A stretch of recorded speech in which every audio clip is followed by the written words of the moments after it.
ये लो पैसे। पापा, ये क्या किया आपने? ये क्या किया आपने? पैसे क्यों जला दिए? आप घर के अंदर से कैसे आए? आप तो चले गए थे ना? मैं इन पैसों को ना आग लगा के फूकना पसंद करूंगा, पर तेरे भाई को देना नहीं। ये तो आज मैंने तुझे देख लिया। न जाने आज से पहले पता नहीं कितनी बार छुप छुप के तूने इसे पैसे दिए होंगे।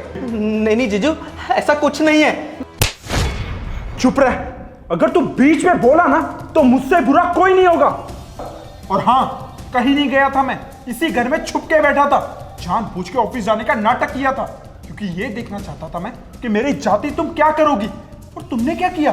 अपने भाई को घर पे बुला लिया और उसको छुप छुप के मुझसे पैसे दे रही थी।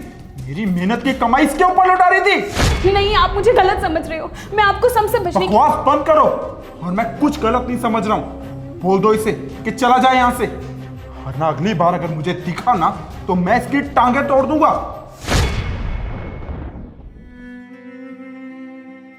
भैया, आई एम सो सॉरी।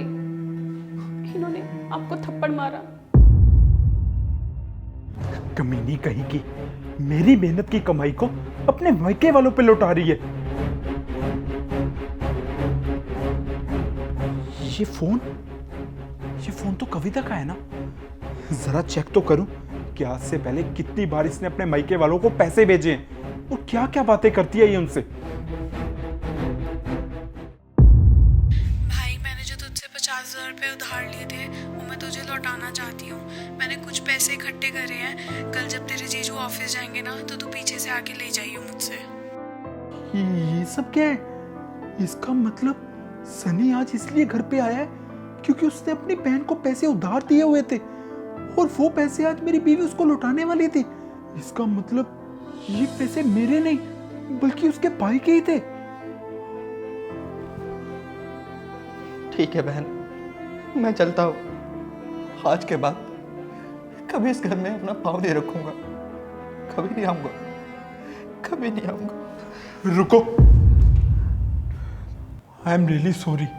मैंने बिना सोचे समझे तुम्हें इतना कुछ सुना दिया, जबकि गलती तो तुम्हारी थी ही नहीं। कविता, अभी जब मैं रूम में गया तो मैंने तुम्हारे फोन में रिकॉर्डिंग सुनी, तब मुझे पता चला कि ये पैसे जो मैंने जलाए हैं वो मेरे पैसे नहीं है, बल्कि वो तो तुम्हारे भाई के ही पैसे हैं जो कि तुमने उससे उधार लिए थे।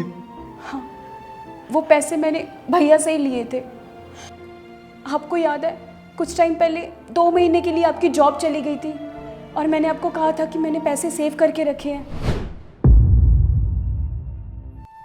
परेशान मत होइए, ये लीजिए पैसे, मैंने बुरे टाइम के लिए सेव करके रखे थे। क्या? इतने सारे पैसे? जहां तक मुझे पता है तुम्हारे पास तो कोई पैसे ही नहीं थे, और जो तुम्हारे पैसे थे वो भी मेरे पास ही थे। तो तुमने इतने सारे पैसे कहां से सेव कर लिए? आपको बीवी की पावर का नहीं पता ना। हम ना थोड़े थोड़े करके पैसे सेव कर लेते हैं। आपको टेंशन में देख के मैंने आपको झूठ बोल दिया कि मैंने पैसे सेव करके रखे हैं, पर वो पैसे तो भैया ने दिए थे। और पैसे देते टाइम भैया ने एक सवाल तक नहीं किया, बल्कि भैया ने तो कहा कि वो हर मुश्किल वक्त में मेरी हेल्प करेंगे। सच में मैं कितना गलत था। प्लीज मुझे माफ कर दो। तुमने हमारे लिए, हमारे परिवार के लिए इतना कुछ किया, और मैं कितना बड़ा पागल हूं जो तुम्हें इतना उल्टा सीधा बोल रहा था और तुम्हें कितना सुनाया। समय समय की बात है जीजू।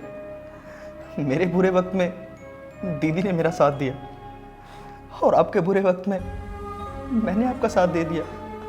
यही तो होता है परिवार, यही तो होते हैं अपने, जो बुरे और अच्छे समय में एक दूसरे का साथ देते हैं, एक दूसरे के साथ रहते हैं।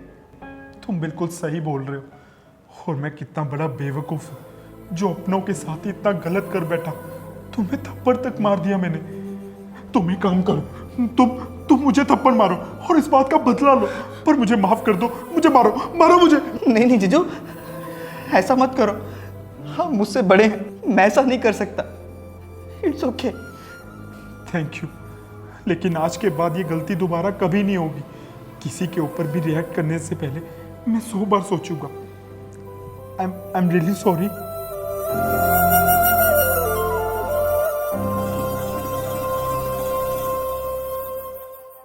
दोस्तों, परिवार ही इंसान की असली ताकत होता है। इस बात में कितनी सच्चाई है कमेंट करके ज़रूर बताएं। आपको ये वीडियो अच्छी लगी हो तो लाइक और शेयर करना ना भूलें। शुक्रिया।